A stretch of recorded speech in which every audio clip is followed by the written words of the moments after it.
আসসালামু আলাইকুম। কেমন আছেন সবাই? তো আবার চলে আসলাম আজকে একটি নতুন ভিডিও নিয়ে। আচ্ছা, ধরুন আপনার বন্ধুদের সাথে আপনি একটি গ্রুপ ফটো উঠিয়েছেন। তারপর ফোন হাতে নিয়ে সেই গ্রুপ ফটোতে আপনি জুম করে কাকে দেখার চেষ্টা করেন? আমার মনে হয় জুম করে আপনি নিজেকে দেখার চেষ্টা করেন।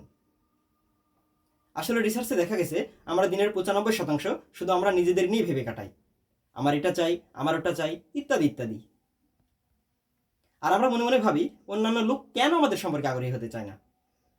তো ভিয়েনার বিখ্যাত মনস্তত্ত্ববিদ আলফ্রেড অ্যাডলার তার একটি বই what life should mean to you বইটিতে লিখেছিলেন, যে বিশেষ লোক অন্যদের সম্পর্কে আগ্রহী হতে চায় না সে দুনিয়ার জীবনযাপনে সবচেয়ে বেশি অসুবিধার সম্মুখীন হয়। সে অন্যকেও কষ্ট দেয় এবং তার কারণে সব রকম মানবিক ব্যর্থতার জন্ম নেয়।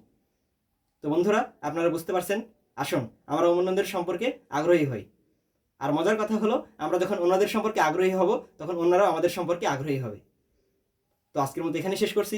আবার দেখা হচ্ছে অন্য কোনো দিন নতুন ভিডিওতে। ততদিন সাথেই থাকুন, সুস্থ থাকুন। আল্লাহ হাফেজ।